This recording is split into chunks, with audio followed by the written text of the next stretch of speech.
에녹은 아담 이래로 죽음을 보지 않고 휴거된 최초의 사람이었습니다.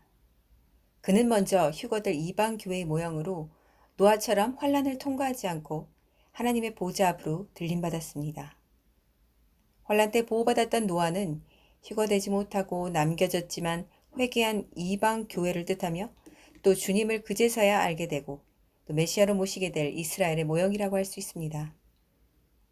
노아는 환란을 직접 만났고 보고 그 환란 한가운데 있었지만 하나님이 직접 만드신 그 안전한 방주 안에 있었기에 전혀 해함을 받지 않았습니다.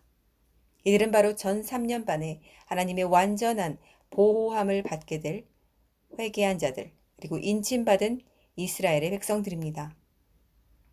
마지막 한 일의 7년 환란 중에서 그 전 3년 반의 시간은 이스라엘이 성경의 예언대로 이방으로 넘어온 그 성령의 은혜가 다시 장자에게로 돌아가는 시간입니다. 주님을 믿지 않았거나 유대인의 악한 가르침으로 인해 가려졌던 진리를 마침내 보게 되고 알게 되는 시간입니다. 하지만 이방 교회의 구원이 먼저 있다 하셨으므로 그 전에 휴거되지 못한 믿었던 자들은 참으로 애곡하고 끔찍한 심정들이 될 것입니다. 이방 교회의 구원의 시기를 놓쳤기 때문입니다. 하지만 남겨졌더라도 전 3년 반의 전심으로 회개하여 주님 앞에 자복하는 자들, 이들은 반드시 이스라엘의 14만 4천 그들과 함께 두 번째 휴거되는 그 시기에 함께 휴거되리라고 믿습니다. 하지만 그때조차 놓친 자들은 후 3년 반에 남아 순교를 각오해야만 합니다. 그렇게 우리는 첫 열매, 그리스도의 첫 신부, 우리 예수와의 신부인 에녹이 되어야만 합니다. 에녹을 알고 싶어도 에녹의 삶은 자세히 성경에 전혀 기록되어 있지 않습니다. 하지만 하나님과 동행한 자라고 그렇게 단 한 줄의 힌트만 나와 있을 뿐입니다.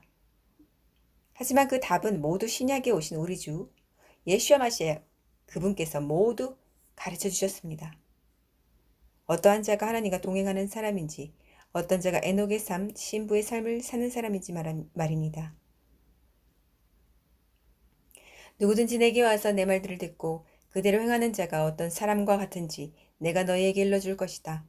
그는 땅을 깊이 파고 바위에 기초를 놓아 집을 짓는 사람과 같아서 홍수가 나서 강이 그 집을 휩쓸어도 흔들지 못하리니 이는 그 집이 잘 지어졌기 때문이다. 그러나 내 말을 듣고 행하지 않는 자는 기초 없는 땅에 집을 지은 사람과 같아서 강이 휩쓸면 곧 무너져 그 집이 파괴된다. 예수와께서 그 여자에게 말씀하셨다. 내 믿음이 너를 구원했으니 평안히 가거라. 예수와께서 그에게 말씀하셨다. 손에 쟁기를 잡고 뒤를 돌아보는 자는 누구도 하나님 왕국에 합당치 않다. 자기 주인의 뜻을 알고도 아무런 준비를 하지 않았거나 그의 뜻대로 행하지 않은 종은 매를 많이 맞을 것이다.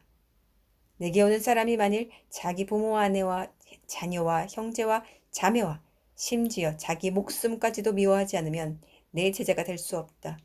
누구든지 자기 십자가를 지고 나를 따라오지 않는 자는 내 제자가 될 수 없다. 누가복음만 펴도 그곳에서 많은 답을 찾아볼 수 있습니다. 우리 예수와께서는 삶에서 행위로 드러나는 것들에 대하여 매우 강조하셨습니다.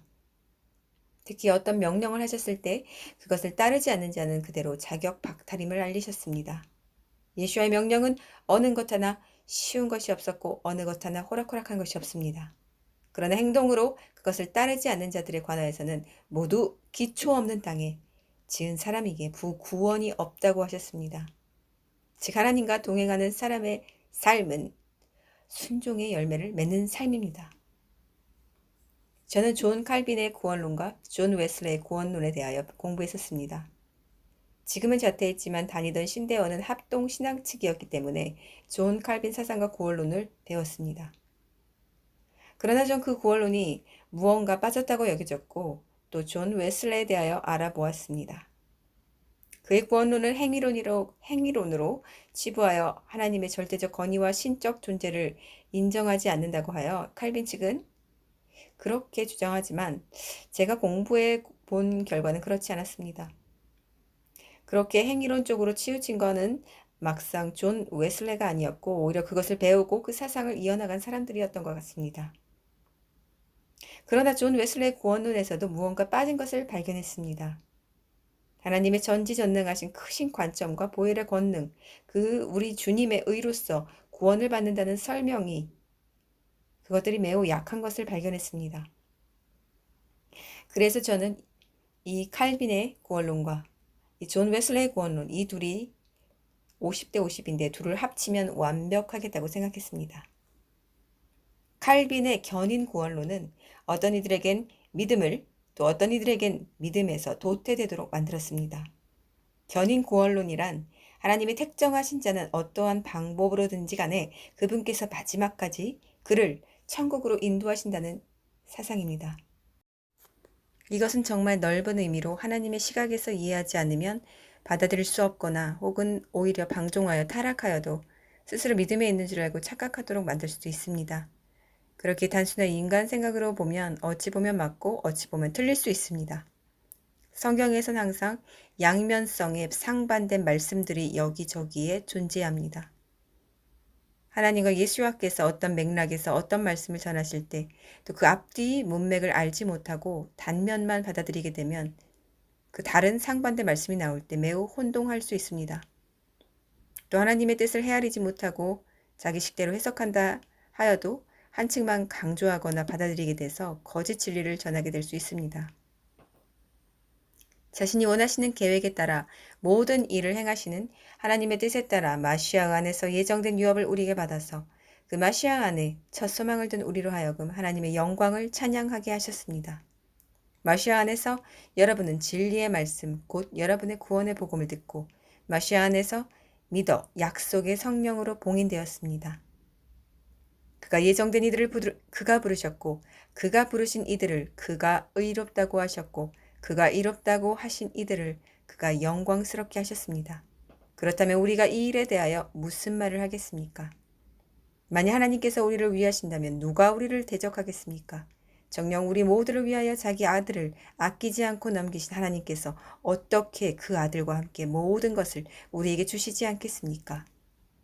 이 말씀은 하나님의 전지전능하심으로 인한 예정된 사실과 또 그렇게 창조된 예정된 사람들, 그들을 나타내고 있습니다.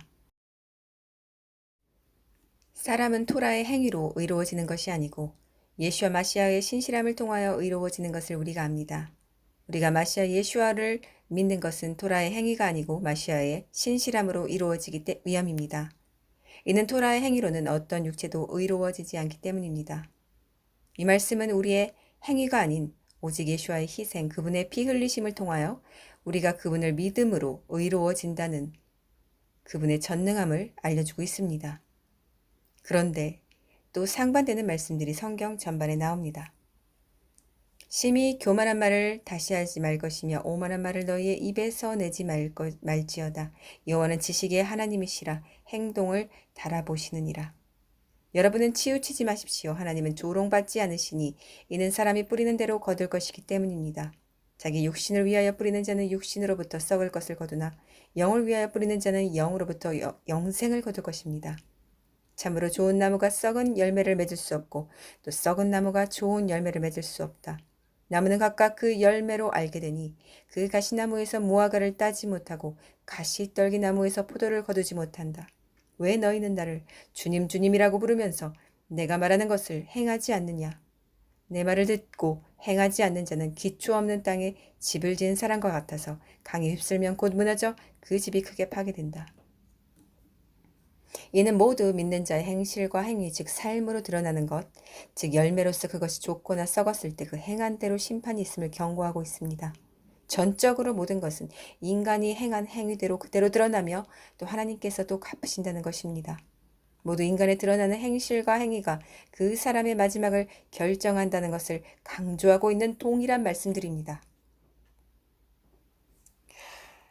만약에 이것들을 언급하지 않은 채로 하나님의 전지전능하신 예정하심만 강조하여서 하나님이 예정하신 자는 무조건 천국까지 하나님께서 인도하신다라고 진리를 반만 전하게 되면 많은 사람들이 자신의 행위야 행실, 즉 열매에 대해서 매우 약하게 생각하고 그것들을 하찮게 여김으로써 하나님만 믿은 그 믿음으로만 간다고 착각하게 될 수 있습니다.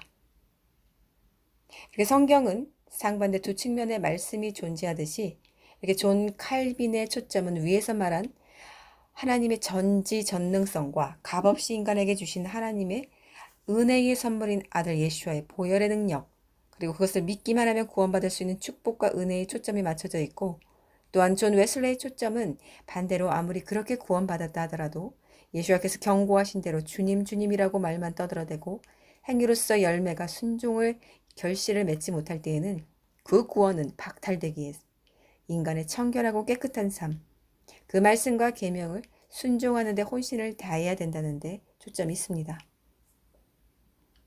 두 사람 모두 제가 느끼기엔 인간은 항상 완벽할 수 없는 부족한 존재이기에 자신이 받아들이고 감동받은 성령의 은혜대로 그 부분을 강조하고 초점을 맞춰 가르친 것으로 보여졌습니다.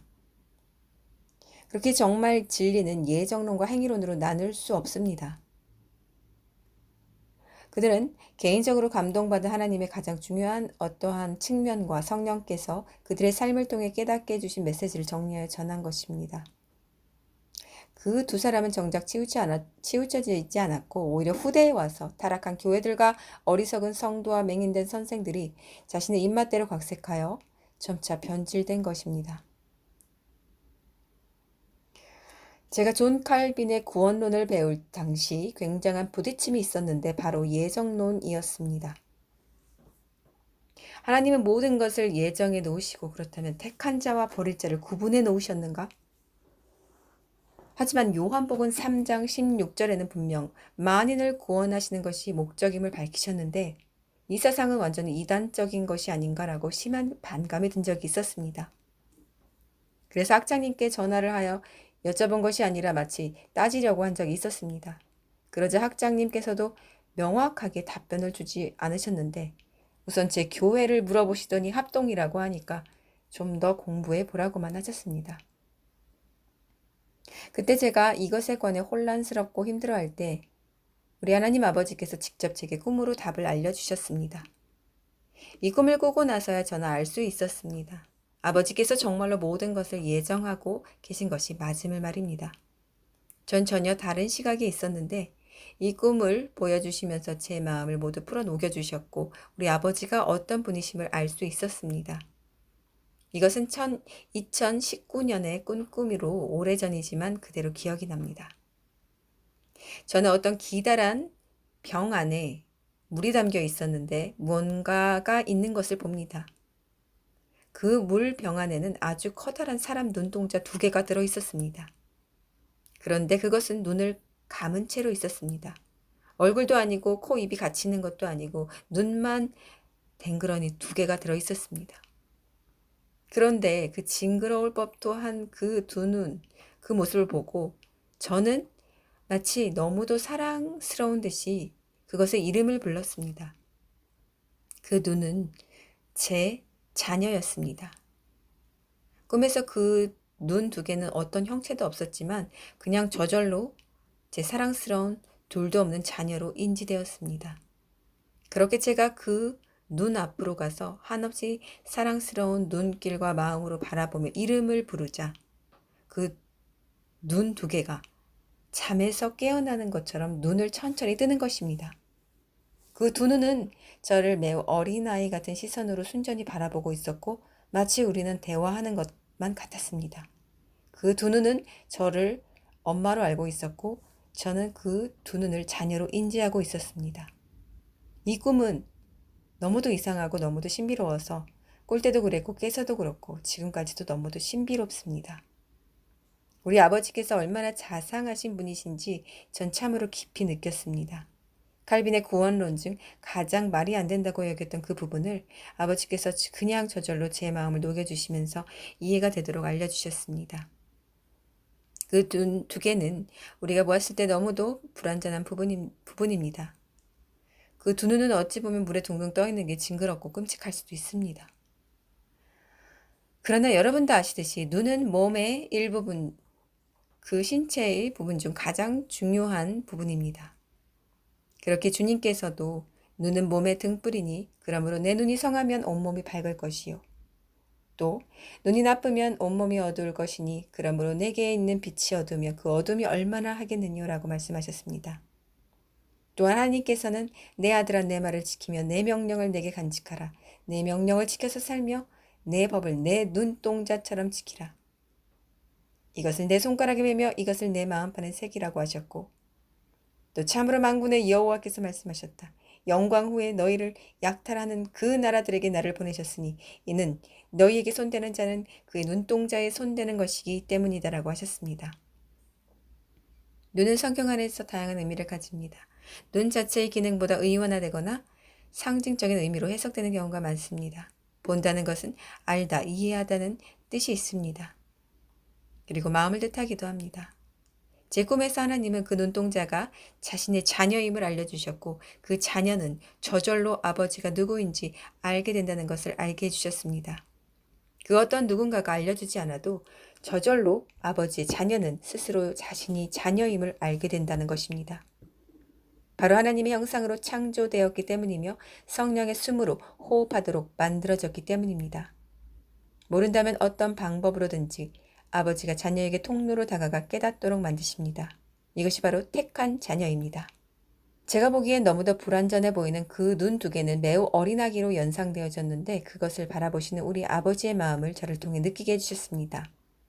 우리 아버지 하나님의 자녀를 바라보는 그 마음은 자신의 아기가 태에서 10달 동안 함께 자신과 있다가 세상 밖에 나왔을 때 그 아기를 바라보는 바로 그 마음, 그 심정과 동일합니다. 너무너무 사랑스럽고 무엇이라도 모두 다 해줄 수 있는 그 마음, 나의 목숨도 아깝지 않은 그런 아가페적 사랑, 그 사랑의 마음이 바로 자녀를 창조하시고 바라보시는 우리 아버지의 마음이며 그렇게 택한 자녀가 분명히 따로 있음을 알려주셨습니다. 만약 하나님께서 우리를 위하신다면 누가 우리를 대적하겠습니까? 정녕 우리 모두를 위하여 자기 아들을 아끼지 않고 남기신 하나님께서 어떻게 그 아들과 함께 모든 것을 우리에게 주시지 않겠습니까? 그 정도로 사랑하는 마음이시라면 그 자녀를 반드시 어떤 방식으로든지 깨우고 일으켜서 그분의 나라에까지 이르도록 돕고도 남으실 분이심을 알게 되었습니다. 그렇다면 그 택한 자녀는 어떤 자녀입니까? 이 아버지의 사랑을 아는 사람입니다. 이 사랑을 알지 못하는 자는 아버지를 알지 못하는 자이며 자녀의 택한 자의 신분으로 태어나지 못한 자입니다. 아버지께서 예정하신 그 택함받은 자녀는 반드시 당신의 창조주를 알아보게 되어 있으며 그 아버지를 신뢰하고 따라가게 되어 있습니다. 그곳에만 길이 있고 진리가 있고 자유가 있고 천국이 있음을 알게 됩니다. 우리 예수와께서도 다윗의 족속 가문을 통하여 태어나셨듯이 하나님은 믿음의 씨앗, 그 조상으로부터 줄기를 이어나가 당신의 독생자를 태어나게 하셨습니다. 모두 하나님의 자녀이니까 아무 때에서나 랜덤으로 태어나도록 예정하시지 않으셨습니다. 모든 것은 창조 이전부터 삼위 하나님의 계획 그 예정 안에서 정확하게 성취되도록 하셨습니다. 그렇다면 거꾸로 그렇게 예정되어 택함받아 태어나지 않은 자는 모두 다 버림받은 자들입니까? 그렇지 않습니다. 참으로 하나님께서 아들을 세상에 보내신 것은 세상을 심판하기 위함이 아니라 아들로 말미암아 세상을 구원하기 위함이다. 그를 믿는 자는 심판하지 않는다. 그러나 그를 믿지 않는 자는 이미 심판받았으니 이는 하나님의 독생자의 이름을 믿지 않았기 때문이다. 그렇게 믿음의 씨앗이나 조상에게서 태어나지 않은, 즉 심판받거나 하나님과 상관없는 조상의 죄의 태에서 태어난 자들, 신약시대로 말하자면 이방인들, 그들에게조차 구원을 주시기 위하여 독생자를 희생시키셨고 그 뒤로 그분을 믿는 모든 사람은 모두 구원을 얻도록 허락하셨습니다. 그러나 제가 저 꿈을 받은 이후로 분명한 것은 모든 사람이 전부 같은 것이 아님을 알게 되었습니다. 그 중에서도 특별하게 하나님의 은총과 자비로 그 호흡을 불어넣어 성령으로 예정된 그 인침받은 자녀가 따로 있음을 알게 되었습니다. 그들의 삶 속에선 항상 아버지와 자녀 간의 전류가 끊이지 않고 흐릅니다. 그 증거는 이렇습니다. 그들이 어떤 일이 삶에서 닥친다 하여도 그것은 우연도 아니고 자신의 공로도 아니고 뜻밖의 재앙도 환난도 아니며 오직 아버지께서 주시는 환난과 연단과 멸류관인 것을 그들이 깨닫고 안다는 것입니다. 이것이 바로 아버지의 눈동자로 만들어진 택함받은 자녀들의 특징입니다. 이것으로 구분할 수 있습니다.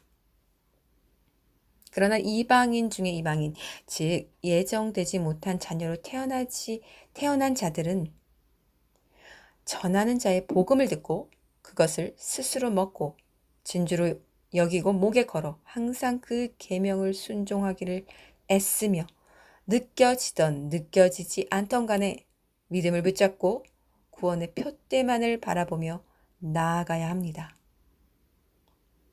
그렇기에 이들은 더욱 힘들 수 있습니다. 성령의 뜨거움이 느껴지는 자들도 있고 또 그렇지 않은 자들도 분명히 아주 많이 있습니다. 기적과 꿈을 주시는 자들도 있고 아무것도 주시지 않는 자, 그렇지 않은 자도 있습니다. 또 하나님의 뜻을 알고 분별하는 자도 있고 모르는 자도 있습니다. 하지만 복음은 만방의 무상으로 은혜로서 주어졌습니다. 이것을 붙잡는 자는 그 누구든지 어떤 죄인 중에 죄인, 이방인 중에 이방인이라도 구원을 얻게 됩니다. 하지만 완전한 100% 믿음과 또한 완전한 100% 행위의 정결함을 갖춰야만 합니다. 예정된 자녀의 특징이라면 그들은 어떤 상황에서도 심어진 믿음이 흔들리지 않습니다.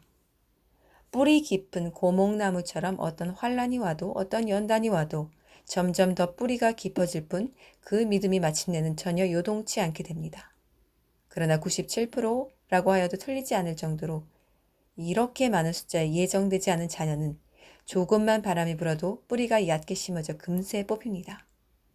예수와께서 말씀하신 길가와 돌밭과 가시나무에 뿌려진 씨앗의 비유에서처럼 그들은 바로 예정되지 못한 자녀들입니다.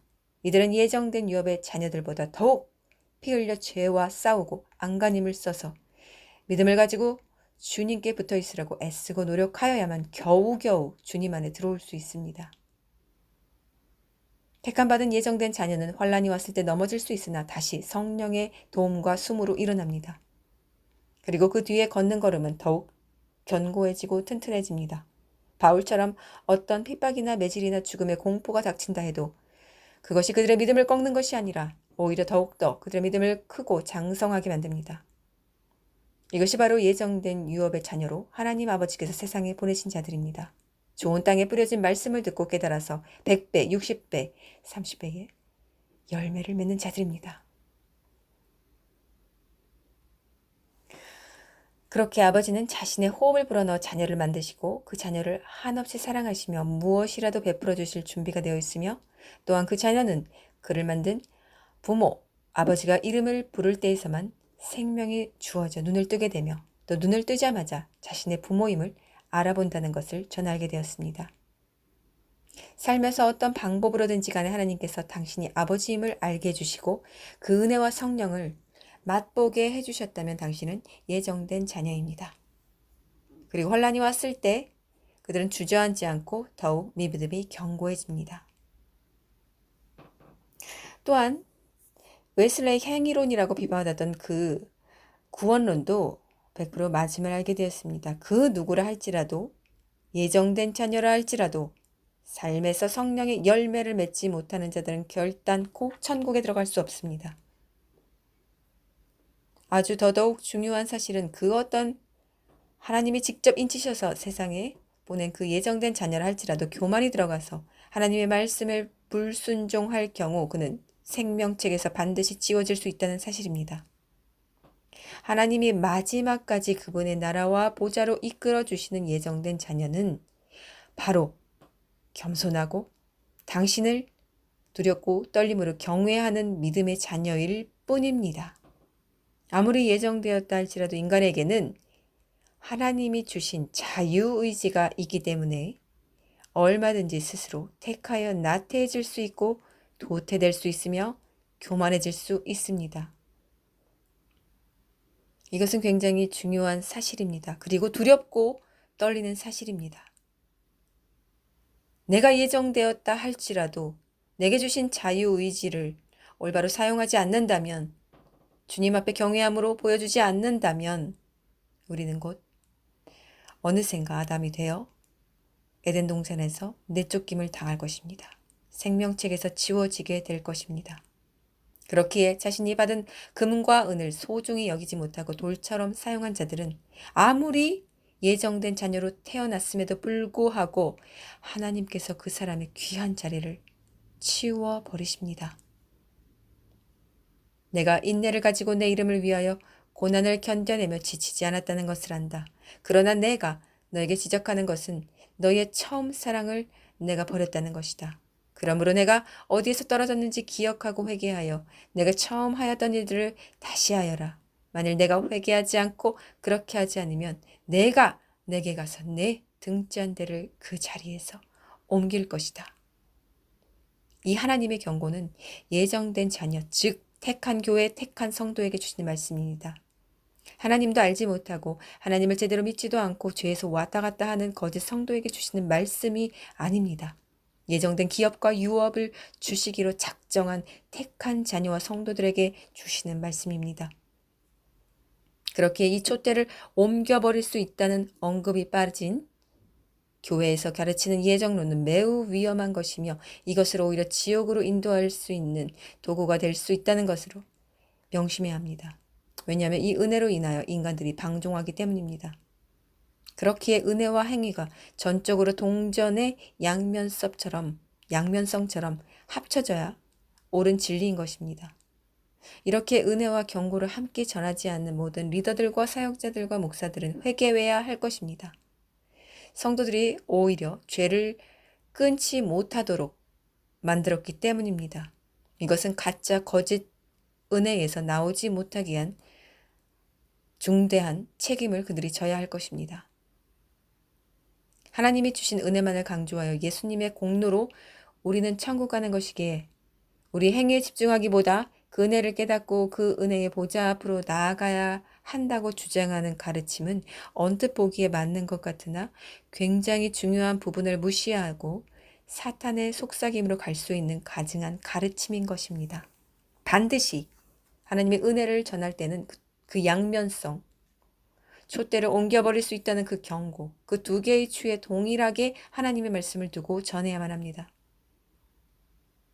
하지만 많은 합동 측 교회에서 이렇게 가르치지 않았고 그 결과 그들의 의롭다고 스스로 믿었지만 그들 역시 타락하여 넘어졌고 분별을 모두 하나님께서 거두가셨습니다. 하나님께서 주신 은혜를 모두 받고 믿음으로 천국 가는 자들은 그들의 삶 속에서 계명을 지키고 순종하기 위해 치열하게 삶에서 자신의 죄와 싸우고 또 죄에서 승리한 자들이 가는 것입니다. 즉 행위의 삶에서도 그 성령의 승리의 열매가 반드시 맺혀진 자들이 천국을 입성할 수 있는 것입니다. 그렇게 믿음 100%, 행위 100%가 모두 갖춰져야 합니다. 은혜만을 강조하는 것은 잘못된 것이고 또 행위에 너무 치중하는 것도 매우 잘못된 것입니다. 너무 잘하기 위해 애쓰다가 오히려 자신의 연약함과 자신에게 집중하게 되어 전능하시고 우리 아버지 대신 자신의 부모를 오히려 옆으로 치우고 잃어버리고 있는 경우가 또한 너무도 많습니다. 그 은혜 안으로 들어가기만 하면 모든 것이 자유인데 사사건건 행위와 조건을 따져가며 스스로 잘했는지 못했는지 판단하고 억압하거나 혹은 남들을 그런 잣대로 보아 판단하기 쉽습니다. 그러나 은혜 안에 있는 자들은 스스로 저절로 겸비하게 되어 있습니다. 남을 판단하는 것이 아니라 분별하게 되어 있습니다. 그리고 그들에게 죄를 경고하게 되어 있습니다. 죄를 용납할 수 없기 때문입니다. 그렇게 하나님의 은혜를 먼저 깨닫고 성령을 받아 눈이 열리는 것이 첫째입니다. 그 거듭남을 통해 이전에 고쳐지지 않았던 모든 그 습관들과 행위의 죄들과 피 흘려 싸우게 되는 것입니다. 죄를 보게 되는 눈이 떠졌기 때문입니다. 그러나 은혜를 알지 못한 채 또 행위만을 강조하는 설교를 너무 많이 듣고 이 머리만 자란 성도들은 결국 회칠한 바리새인들이 되어버리고 맙니다. 하나님의 은혜와 우리 주님의 그 공로 없는 보혈의 핏값 그리고 무상으로 내려주신 성령을 받지 못한다면 아무리 스스로 100% 올바르고 정한 행위로서 그 삶을 살아냈다 하더라도 그는 주님과 상관없는 이방 자녀일 뿐입니다. 그렇게 하나님의 은혜를 먼저 깨달아야 합니다. 아버지를 아버지로 인식하는 영과 눈이 먼저 열려야 합니다. 이것은 인간이 할 수 없고 성령이 하시는 일입니다.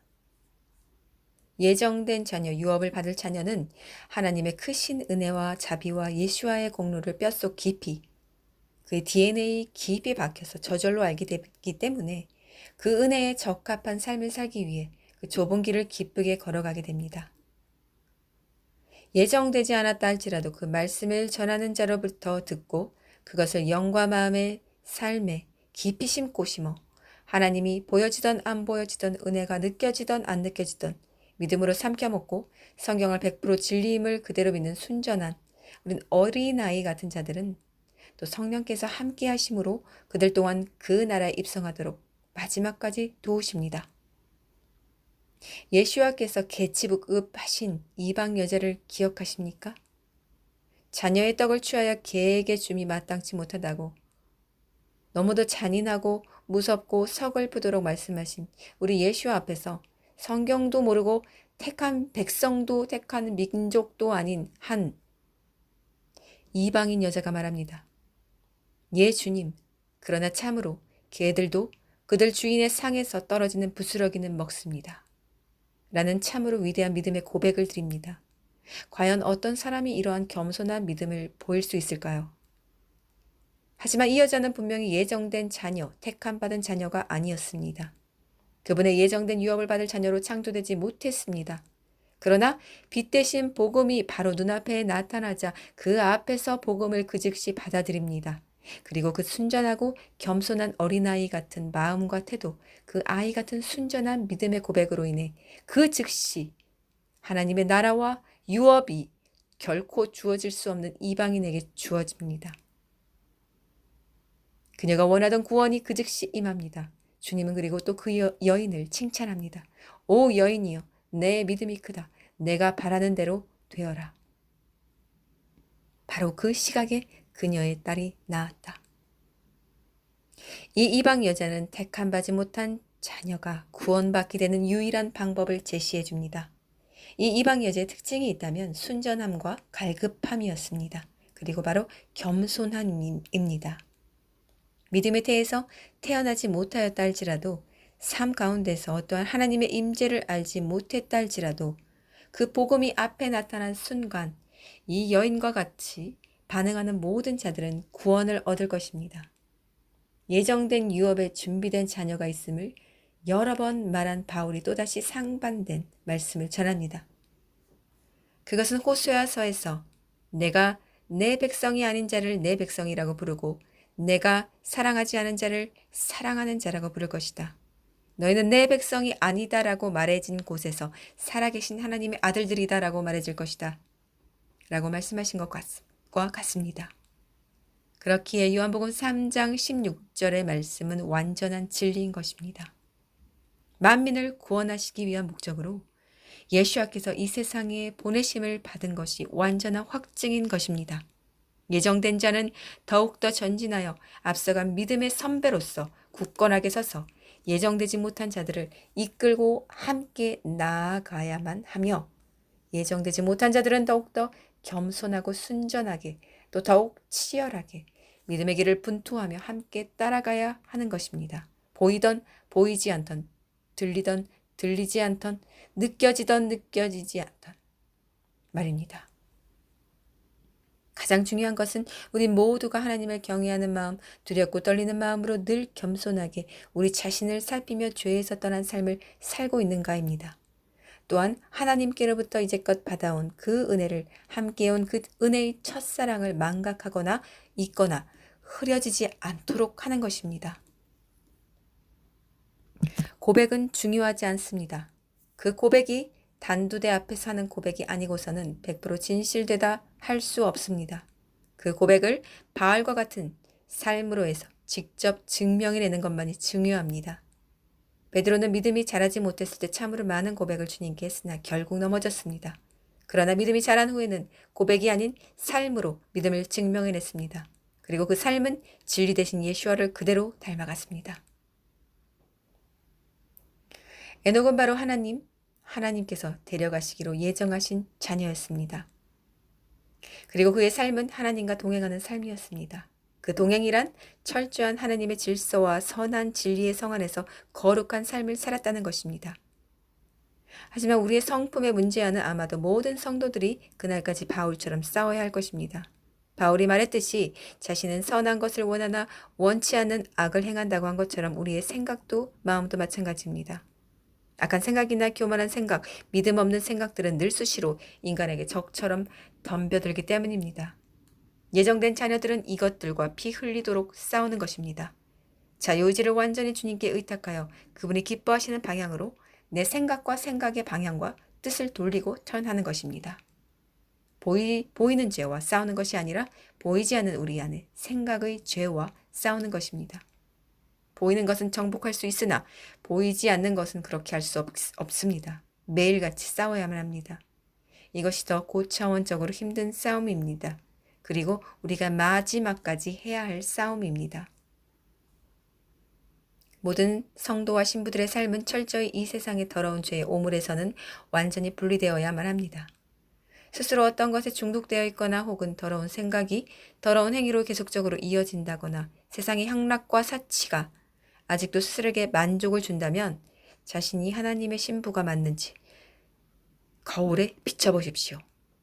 그러고도 스스로가 하나님의 자녀이며 그리스도인이라고 자부한다면 이는 사탄의 거짓에 눈이 가리워진 노예의 생각입니다. 우리 스스로가 진짜인지 가짜인지 알아야만 합니다. 또 어디에 서 있는지도 알아야만 합니다. 예정된 자녀들은 절대로 흔들리지 마십시오. 자신의 상태에 따라 분별할 수 있을 것입니다. 우리는 우리의 성품과 생각의 죄에선 그날까지 싸워야만 합니다. 주님 닮기 위해 보이지 않는 이 싸움을 피 흘리기까지 마지막까지 해야 합니다. 회개하고 고쳐먹고 노력하고 다시 더더욱 전진합시다. 그리고 그 다음에는 절대로 그것으로 인하여 사탄으로부터 정죄받지 마십시오. 성령께서 도우실 것을 믿고 우리가 자유의지를 바쳐 노력한다면 우리의 성품도 기질도 생각도 모두 고쳐질 수 있습니다. 성령께서는 그러한 믿음과 노력과 애씀을 보시고 함께 하십니다. 또한 우리도 스스로 고쳐지고 있는지 날마다 확인하고 체크해야만 합니다. 우리 자신을 테스트할 수 있는 상황은 늘 하나님께서 주십니다. 바로 이러한 자들, 성령께서 마지막까지 도우시는 아버지를 아버지로 알고 경외하는 삶을 사는 이 믿음이 견고한 예정된 자녀들과 또한 태초에 예정된 자녀로서 태어나지 못했어도 알게 된 진리와 생명을 굳게 붙들고 순전한 어린아이처럼 개취급 당함에도 불구하고 믿음으로 주님께 매달리는 자들, 이 두 사람 모두 에녹과 같이 들림받게 될 것입니다. 택함받았어도 하나님을 경외하지 않고 떠나면 버림받을 것이며 전엔 택함받지 못하였어도 순전한 믿음으로 주님을 끝까지 붙들면 마지막 일꾼을 부르시며 동일한 달란트를 주셨던 그 주님께서 그를 취하여 가실 것입니다. 그렇기에 우리는 영으로 매우 겸손하며 또 매우 예리하며 또 하나님 안에 거하도록 날마다 그 은혜 안에 풍성이 잠기도록 피 흘리며 싸워야만 합니다. 이전엔 그 은혜 안에 거하는 것이 식은죽 먹기였다면 지금 이 적그리스도 영이 장악한 이때는 그렇지 않습니다. 이 은혜 간직하는 것 절대로 쉽지 않습니다. 매우 어렵습니다.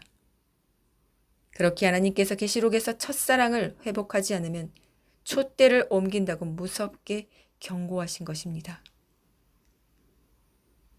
이것은 하나님이 주셨던 은혜를 망각하고 잊었다는 것입니다. 우리가 받은 은혜를 잊으면 안 됩니다. 이것을 잊는 즉시 우리는 죽습니다. 이스라엘이 애굽에서 이끌어 가나안 땅으로 구원해 주시려고 은혜를 베푸신 하나님의 손을 잊었기에 그들은 모두 처음에 택함 받았었지만 그 1세대들은 광야에서 모두 죽음을 맞이했습니다. 그들은 구원의 문 앞에서 결국 들어가지 못했습니다.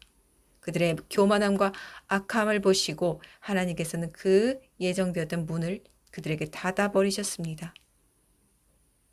아무리 은혜를 많이 받은 삶을 살아왔다 할지라도 내가 지금 그 은혜를 동일하게 귀히 여기며 그 감동을 잃지 않기 위해 늘 주님 임재 안에서 성령을 의지하지 않고 방종하다면 그 은혜는 그날에 아무짝에도 쓸모없는 모래와 같이 버려질 것입니다.